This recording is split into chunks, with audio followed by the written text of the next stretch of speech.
시편 106편 36절 한 목소리로 그 우상들을 섬김으로 그것이 저희에게 올무가 되었도다. 시온 성경은 올무를 돛으로, 그 우상들을 섬김으로 그것이 저희에게 덫이 되었도다.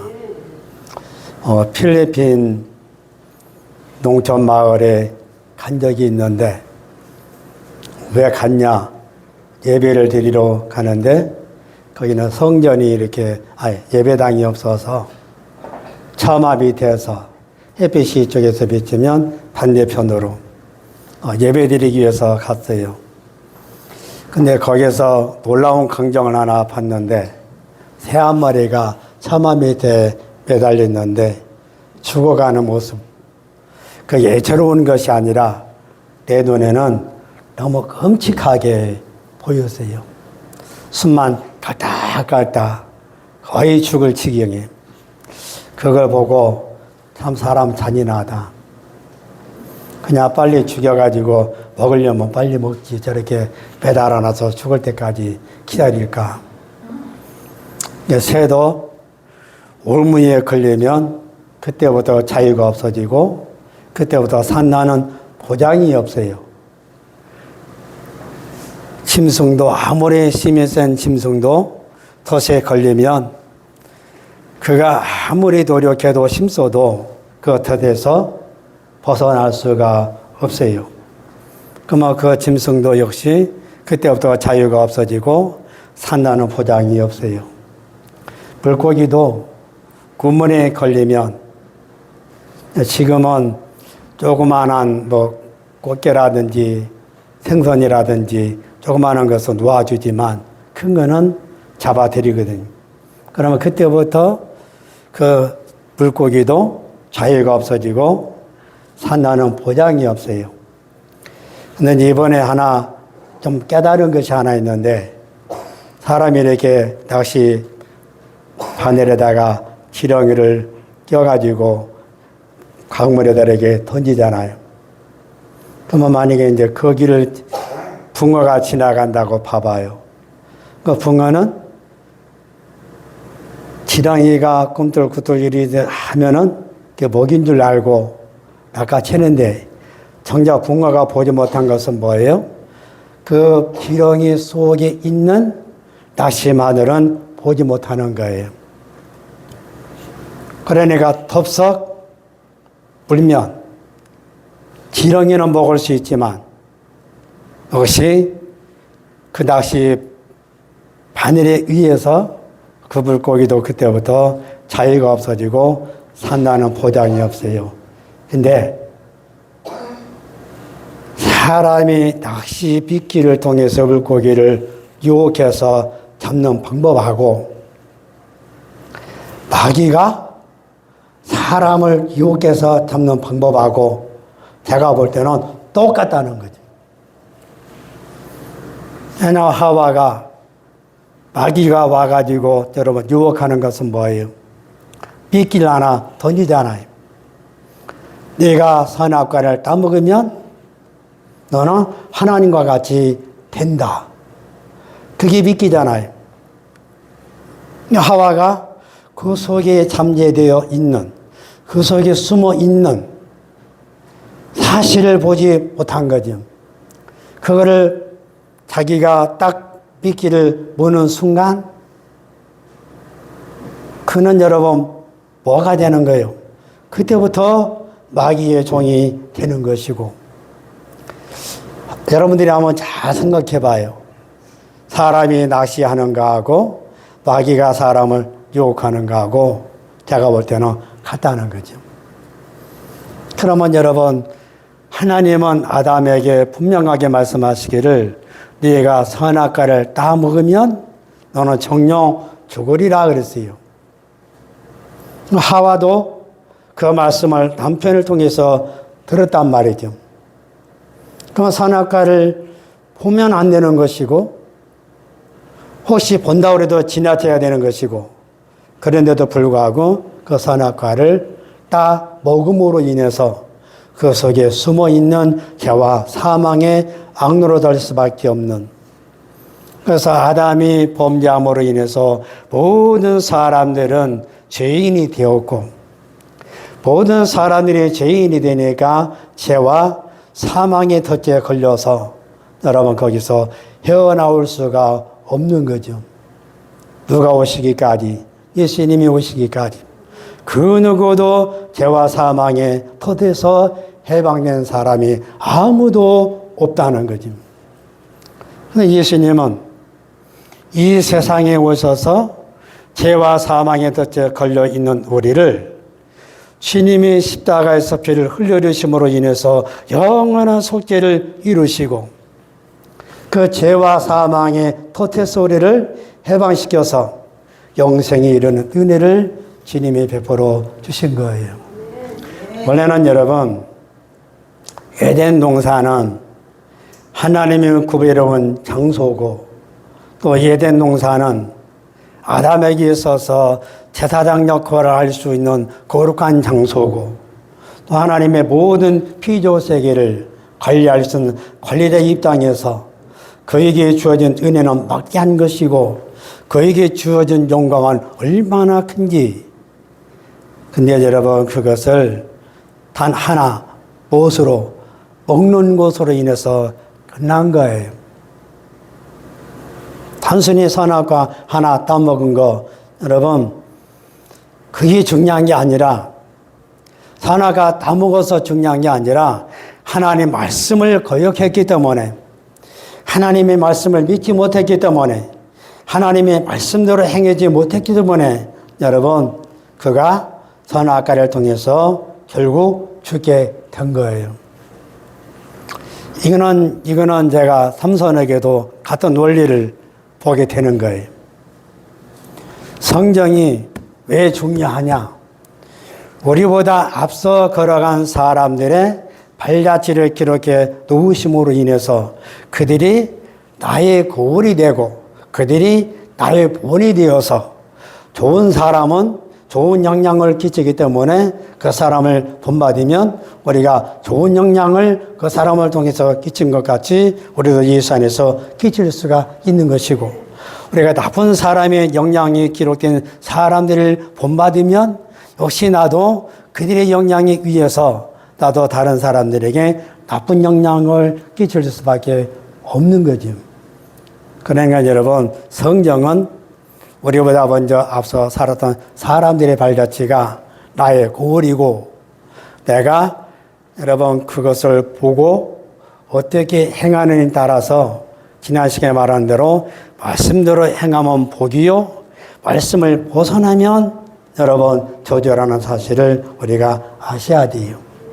그러면 삼손은 잘못된 사랑에 빠져서 여인이 쳐놓은 덫에 자기가 걸려서 자기의 비밀을 그에게 여러분 지켜야 되는데도 불구하고 지키지를 못하고 자기 심의 정체성을 그 여인에게, 그것도 이스라엘 백성이 아닌 이방인 여자에게 자기의 심의 정체성을 밝히잖아요.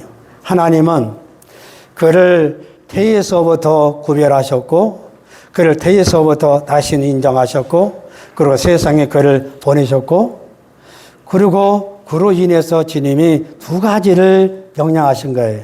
하나는 독주, 먹지 말고, 또 하나는 이 머리에 칼을 대지 말고, 머리를 쳐내는 일이 없도록. 거기에 여러분, 하나님이 이 머리카락이 있다고 해서 힘 있는 게 아니라, 하나님은 눈에 안 보이잖아요. 근데 내 머리카락은 내가 만질 수 있잖아요. 그럼 내 머리카락을 내가 만짐으로 인해서 누구를 기억하게 돼요? 하나님. 하나님이 나와 함께 하신다. 하나님이 나에게 엄청난 힘을 주셨다. 이거를 자기 머리를 이렇게 쓰다듬으면서 하나님을 생각할 수 있는 거거든요. 저는 이거하고 선악과하고 같다고 보거든요. 여러분, 자기의 비밀을 하나님과 나만의 비밀이거든. 다른 사람들이 알아서는 안 되는 거예요. 비밀은. 그러면 여러분들에게도 비밀이 있는데 우리가 디모데전서 3장 8절과 9절에 보면 집사들에게 주어진 말씀 속에 비밀이 있어요. 첫 번째, 너는 단정하게 행해라.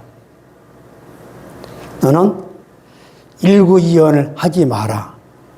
일구이원은 뭐예요? 이랬다 저랬다. 자기가 한 말을 자기가 책임지지 않고 이 사람에게는 이렇게 말하고 다른 사람에게는 저렇게 말하고. 일구이원. 예수 믿는 사람들의 말은 책임을 질 줄 아는, 절대로 여러분들의 지도자를 뽑을 때 그 사람이 거짓된 사람인가, 그 사람이 진실한 사람인가, 이것이 기준이 돼야 돼요. 절대로 거짓된 사람을 뽑으면 나라 해를 끼치지 나라 유익을 주지 않아요. 여러분들이 국회의원을 뽑든 대통령을 뽑든 기준이 뭐냐? 진실한 사람이냐, 거짓된 사람이냐. 진실은 예수에게 속한 것이고 거짓은 마귀에게 속한 거예요. 그래서 일구이원을 하지 아니하고 술에 입막히지 아니하고 더러운 일을 탐하지 아니하고 깨끗한 양심과 믿음의 비밀을 가진 자라야 할지라.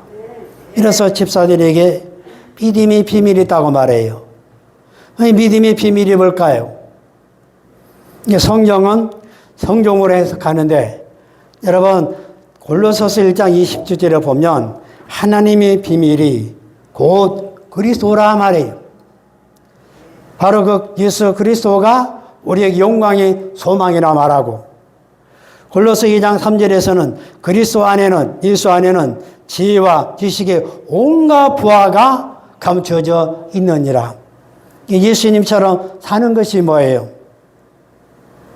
단정하게 사는 것, 자기 말에 자기가 책임지고 사는 것, 절대로 일구이원을 하지 않는 것, 술에 입막히지 않는 것, 더러운 일을 탐하지 아니하는 것, 깨끗한 양심을 가지고 사는 것.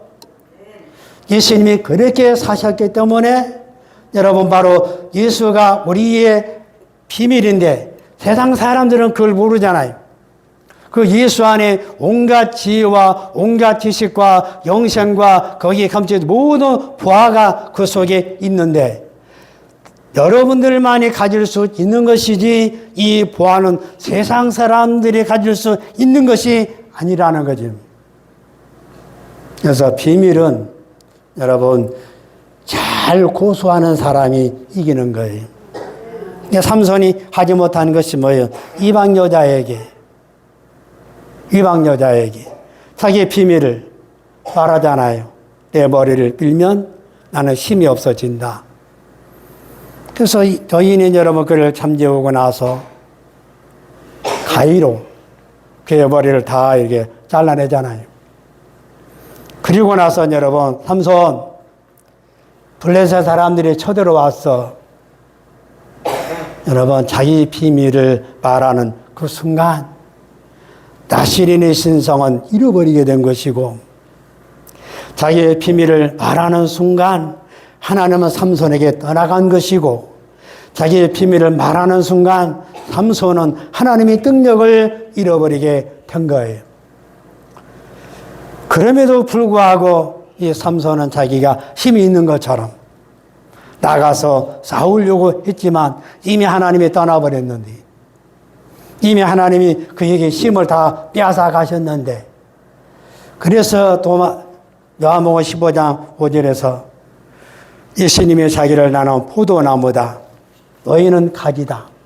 예수님이 포도나무 우리는 가지 이렇게 딱 붙어 있으면 저가 내 안에 예수님이 너희 안에 있으면 이 사람은 과실을 많이 맺나니 너희가 나를 떠나서는 아무것도 할 수 없느니라.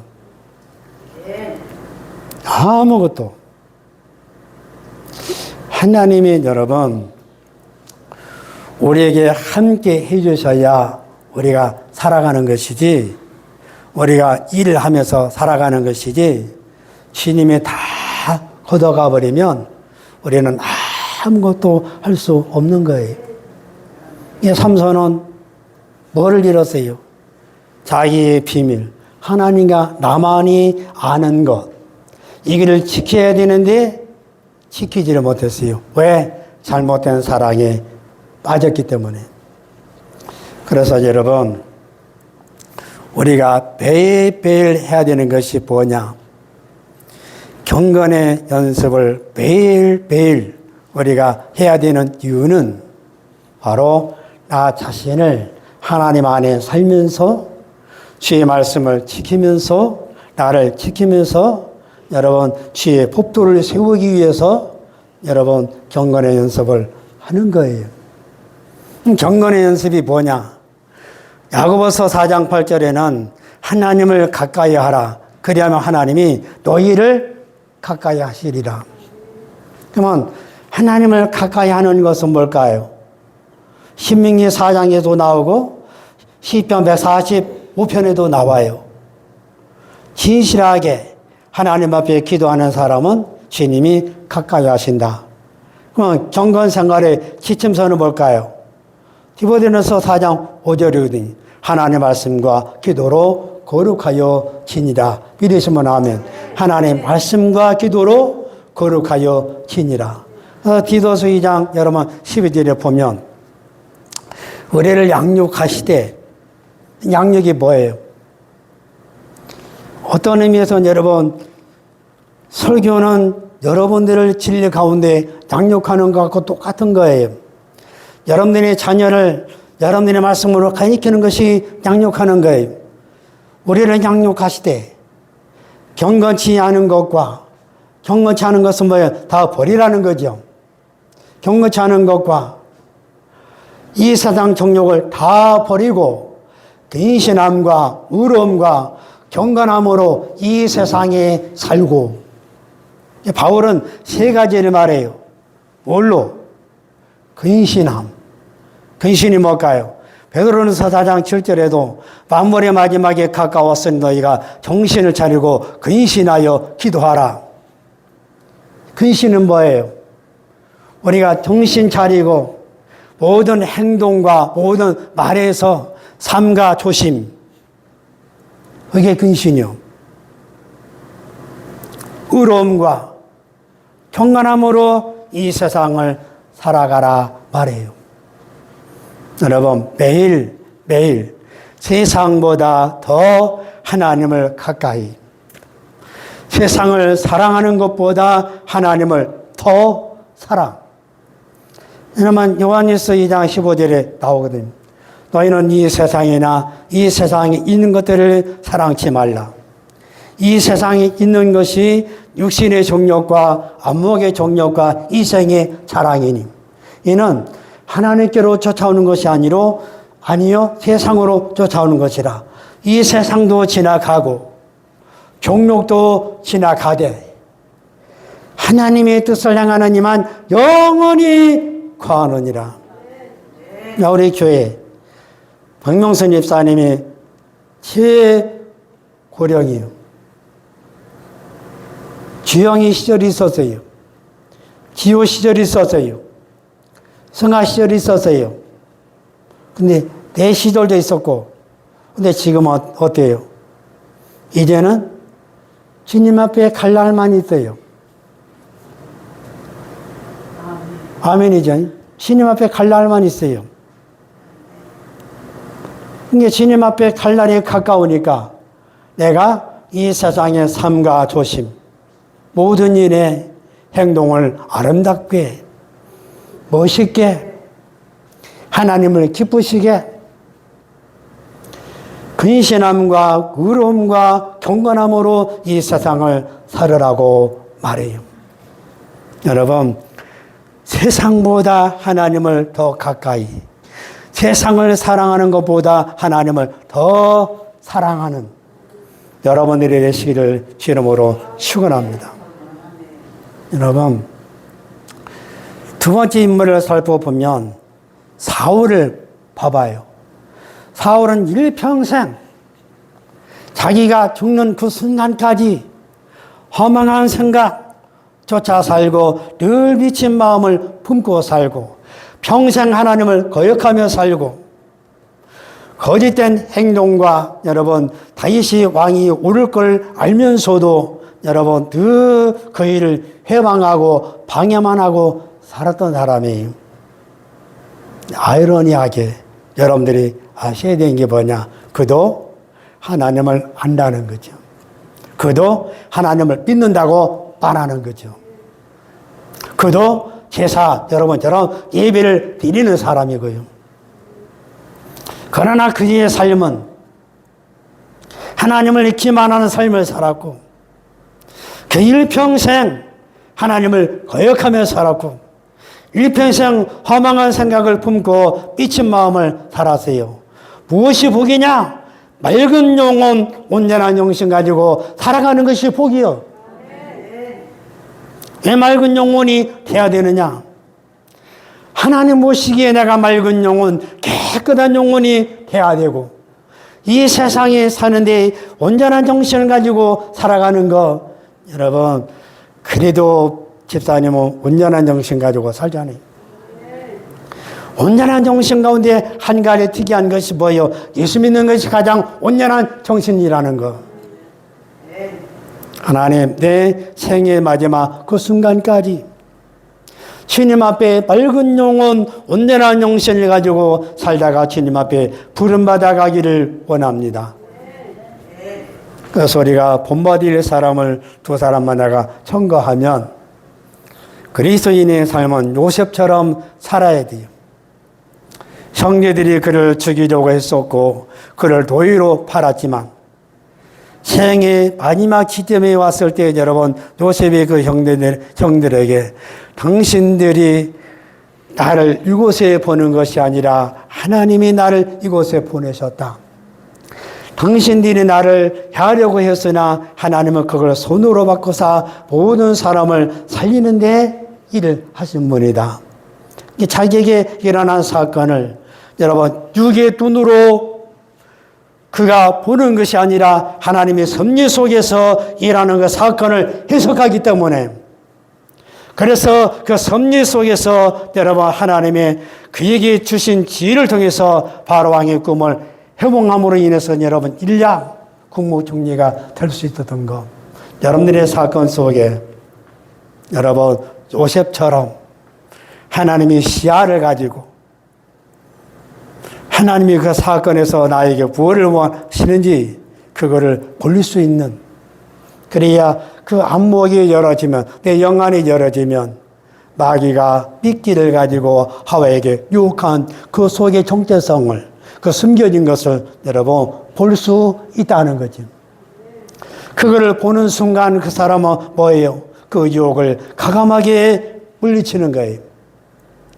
하나님의 말씀으로 물리치고 여러분 자동 발사적으로 나와야 되는 것이 뭐냐? 예수 이름의 권세가 내 속에서부터 흘러 터져 나와서 여러분 자동 발사적으로 물리치는. 근데 한 가지 여러분들에게 강조하고 싶은 것이 있어요. 이거는 여러분 속에 다 있어요. 이거는 내가 노력해서 되는 것이 아니고 가장 여러분 물리치기 쉬운 물리치기 어려운 그 상황 속에는 성령님이 여러분 안에서 여러분 속에서 여러분 그냥 이게 뚫고 나올 수 있도록 그렇게 안 될 때는 여러분 누가 개입하시냐? 하나님이 개입하시는 거예요. 왜냐하면 제가 꿈을 기도원에서 새벽 예배를 마치고 잠을 자다가 꿈을 꿨는데 꿈속에서 나를 보니까 이렇게 옆으로 이렇게 그러다가 이렇게 돌아서 이렇게 딱 눕는 순간에 새까만 물자가 싹 돌아와가지고 내 입으로 싹 들어오려고 하는데 여러분 그냥 내 안에서 그냥 나오는 거예요. 내 안에서 여기까지는 안 나오고 내 안에서 나사렛 예수 이름으로 병원원이 이 더러운 귀신아 떠나가라. 계속 이게 나오는데 정작 집은 안 멀려지는 거예요. 그때 손 하나가 딱 나타나가지고 그 부채를 탁 쳐버렸어요. 그리고 눈을 뜨자마자 내가 자는 방 저 구석에 손이 딱 보였다가 사라지는 거. 자, 이거를 2번 봤어요. 찬양할 때 서서 주님을 찬양하라 내 영혼아. 그러면 누군가 내 앞에서 내 손을 꽉 잡고 있어요. 그러면 도대체 누가 잡고 있지? 눈을 뜨면 없어요. 찬양하라 내 영혼아. 그러면 또다시 누군가 내 손을 딱 잡고 있어요. 그러기를 5, 6번. 눈을 5번을 떴어요. 그러다가 딱 마지막 눈을 뜨면서 내가 꿈속에서 자다가 일어났던 그 봤던 손. 그 손이 그때 그 현장에서, 찬양하는 그 현장에서 다 보고 사라졌어요. 여러분 안에 해보세요. 예수님이 계신다. 여러분 안에 예수님이 계시는데 그 예수님이 여러분 안에 무엇을 담아 놓으냐? 예수님의 권세를 담아 놓으신 거예요. 그래서 유혹이 올 때는 자동 발사적으로 예수 이름으로 봐요. 말씀으로 굳게 서서 자동 발사적으로 예수 이름으로 유혹에 대해서 여러분 강력하게 꼬집고 물리쳐버리면 그 사람은 패배자가 되는 것이 아니라 마귀의 계기에 걸리는 것이 아니라 마귀의 덫에 걸리는 것이 아니라 그것을 이기는 승리자의 반열에 설 수 있다는 거죠. 우리는 여러분 그리스도인의 삶은 요나단처럼 하나님의 뜻을 먼저 자기의 삶을 포기하고 자기의 삶을 버리고 자기 목적을 버리고 이런 사람이 돼야 돼요. 예수 믿는 사람은. 요셉처럼 요나단처럼 하나님의 섭리를 볼 줄 알아야 되고 하나님의 뜻을 알아야 되고 그래서 예수님의 겟세마네 동산에서 그 하나님의 뜻을 받아들여서 십자가에서 죽으심으로 인하여 온 세상 사람들에게 하나님의 뜻을 보여주셨고 그분을 믿는 모든 사람들에게 십자가를 보는 순간 자기 뜻을 버리는 것이고 그 십자가를 보는 순간 자기 생각을 버리는 것이고 그 십자가를 보는 순간 자기 욕심도 버리는 것이고 그 십자가를 보는 순간 자기의 자아도 다 버리는 것이고 다른 사람이 성도들을 유익하게 한다면 여러분 사역자는 그 사람을 사용할 수 있는 아름다운 마음이 있어야 돼요. 성도의 유익을 위해서라면 십자가를 내가 본다. 그건 뭐요? 나는 죽고 내 안에 예수가 살아계심을 내가 인정하는 것이 십자가 보는 거거든요. 나를 버리고 예수를 나타내는 것이 십자가거든요. 내 뜻을 버리고 하나님의 뜻을 쫓기 위해서 십자가 보는 것이거든요. 내 모든 욕심도 내 모든 정욕도 여러분 십자가 아마 바라보게 되면 그래서 여러분 사역자는 성도들을 유익하게 할 수만 있다면 내가 하지 못하는 것을 다른 사람을 세우더라도 그것이 유익하다면 할 수 있는 넓은 마음, 넓은 아량 그게 바로 주님의 마음 그게 바로 주님의 사랑이고 그게 바로 주님을 위한 것이고 그것이 바로 주님을 기쁘시게 하는 것이고 요셉처럼 요나단처럼 여러분 진짜 우리가 그리스도의 삶은 이 사람을 뭐다 살아야 되고 오늘 본문으로 들어가면 여러분 솔로몬이 하나님의 사람 모세가 왕된 자는 아내를 많이 두지 말아라. 왜 아내를 많이 두지 말아야 되느냐? 그들이 이욕을 당해서 하나님을 떠나갈까 봐. 이게 신명기에 나오거든요. 네, 솔로몬은 여러분 이방 여인이 얼마나 많을까요?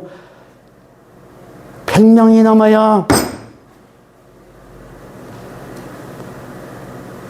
천명이에요, 천명. 아내와 첩이 천명이요. 백기 의자왕은 삼천궁녀를 거느리고 살았지만, 그러니까 여러분, 이방 여자들이 가지고 오는 것이 뭐예요? 우상을 가지고 들어오잖아요. 그래서 성경은 뭐라고 말해요? 이방 여인들이 솔로몬의 마음을 돌이켰더라.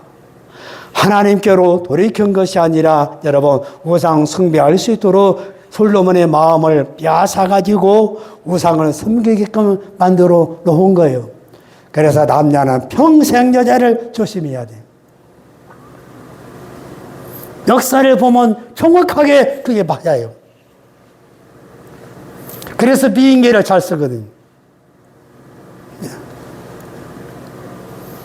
그 우상의 덫에 걸려서 여러분, 이스라엘 백성들도 그 우상의 덫에 걸려서 그들이 우상을 섬기는 순간 그 우상은 이사야 선지자가 말하는 대로 바람이다. 바람은 잡을 수가 없는 거예요. 일평생 우상 섬기는 것은 뭐예요? 헛된 수고를 하면서 살아가는 거지.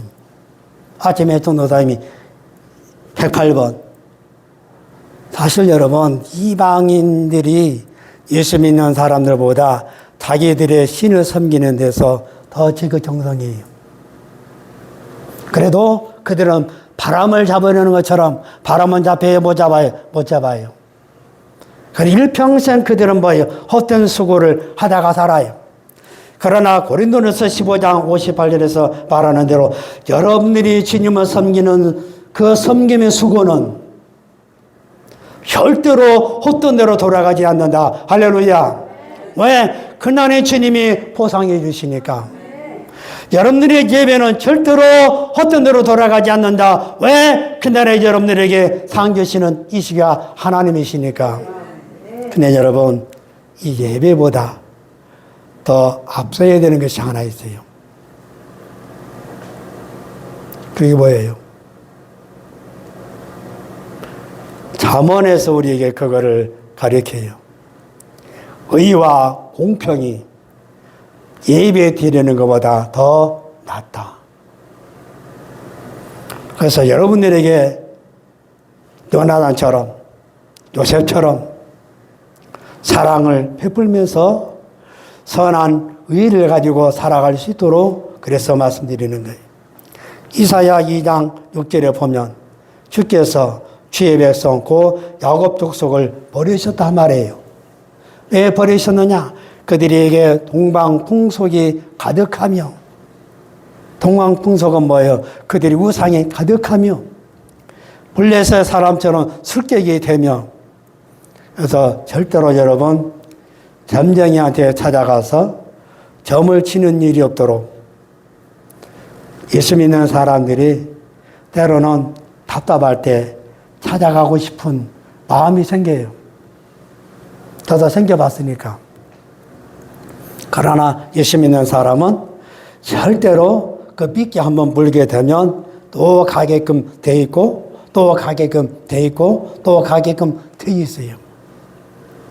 신천지나 여화증인이나 하나님의 교회나 그들이 통일교나 이런 사람들의 교주가 우리와 같이 박태선 전도관이나 우리와 같이 이렇게 신앙생활 잘 하다가 그들이 귀신의 가르침을 받아서 그렇게 된 것이지 처음부터 그들이 교주가 된 것이 아니에요. 처음부터. 그래서 술객이 되어 이방인과 손을 잡아서 그들과 언약했기 때문에 하나님이 자기 백성임에도 불구하고 하나님이 버리셨다고 말하는 거예요. 여러분, 이와 반대로 우상은 바람이고 허탄한 것이고 여러분 우리에게 수치를 남겨주고 우리에게 해를 끼치는 존재라면 하나님은 여보서 나의 보배. 욥기 22장 25절에 나와요. 전능자가 내 보배가 되시며 하나님인데 그 앞에 단어가 뭐예요? 전능한. 하나님이 아브라함에게 나타나서 하시는 말씀이 뭐예요? 전능한 하나님이 이렇게 나와요. 전능한 하나님은 이거 뭐예요? 나는 모든 것을 내 마음대로 할 수 있다 말하는 거죠. 그 모든 것을 할 수 있는 그 하나님이 내 보배가 되신다는 거죠. 여러분, 고린도후서 4장 7절에는 그 주 예수 그리스도가 내게 뭐예요? 보배라고 말하잖아요. 이사야 33장 6절에는 정말 여러분들에게 필요한 말씀이 너의 시대에 네가 사는 동안 평안이 있으며 구원과 지혜와 지식이 풍성할 것이니 여호와를 경외함이 너의 보배니라. 하나님이 구원이 풍성하게 내 삶 속에서 위기 때마다 주님이 찾아오셔서 그 위기를 벗어나게 건져주시는 은혜, 내 자녀를 늘 주 안에서 주님이 자기 눈동자같이 지키시는 은혜. 여러분, 정말 주님이 우리의 기도를 들어서 우리를 여러분 내 가정이 낙원이 되고 내 가정이 주님을 기쁘시게 하는 가정이 되어 거기에 자녀들에게 하나님의 지혜가 임하고 하나님의 지식, 이거는 뭐예요? 세상 지식을 말하는 것이 아니에요. 아무리 못 배운 사람도 하나님의 지식을 부어주시면 이 세상에 대학원 나온 사람보다 더 뛰어나는 존재가 되는 거예요.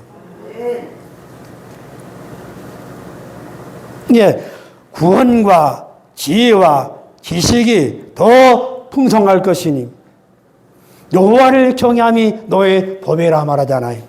하나님이 나의 보배가 되시며 나도 역시 하나님의 보배가 된다는 거죠. 내가 주 예수를 믿는 이 믿음이 보배가 된다는 거죠. 참된 가정은 여러분, 내가 최근에 내 마누라에게 이렇게 고백했어요. 당신은 나의 보배, 당신은 나의 보석. 내가 있음으로 당신이 더 빛이 난다는 거. 승아가 언제 저런 말을 했대? 여러분, 진짜예요. 저분이 내 보배요. 저분이 나의 보석이요. 참된 사랑 안에서는 상대방을 가리켜서 당신은 내 보배요. 당신은 나의 보석이라고. 그건 뭐예요? 세상에서 가장 귀한 존재라는 거지. 내가 가장 먼저 생각할 수 있는 사람이라는 거죠. 내가 의지하면서 살아갈 수 있는 존재라는 거죠. 그래서 태진아가 부르는 노래, 동반자가 원래는 그가 여러분 사랑 관계에서 이렇게 말하지만 그의 원뜻은 하나님과 나와의 관계에서 주님은 나의 영원한 동반자라고 말하는 거예요. 여보세요. 주님은 나의 보배. 나도 주님의 보배. 여러분 가정에서 아내도 내 보배, 내 보석이 되는 여러분,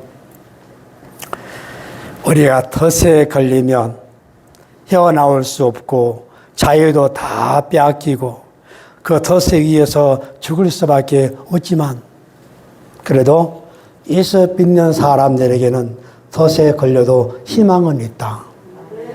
왜 희망이 있냐?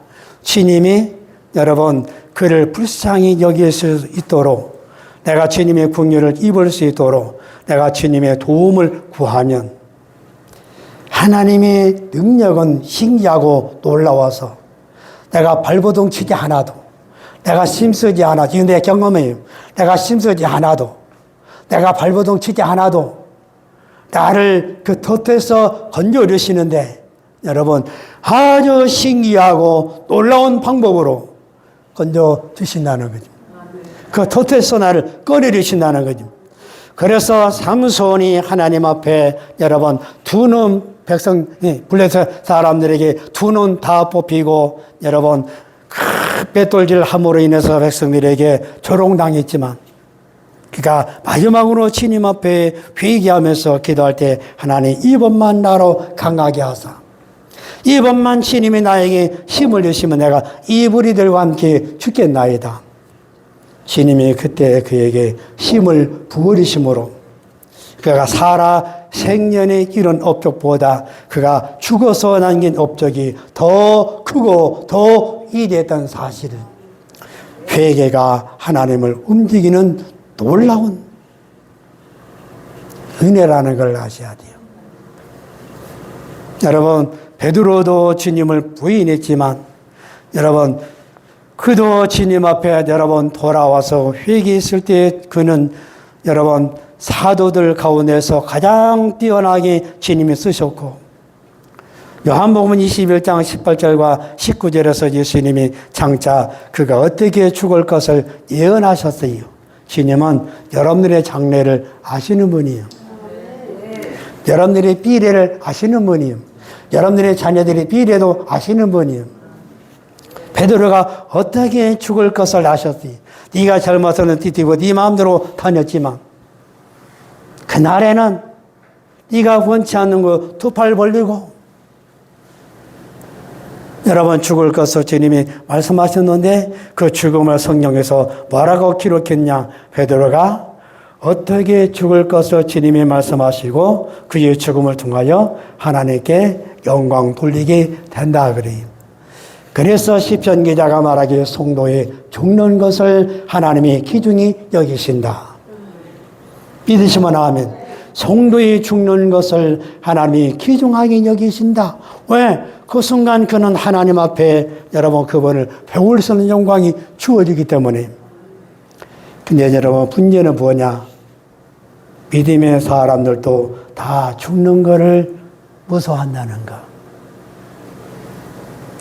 나는 편안하게 별 고통 없이 그냥 심장마비로 착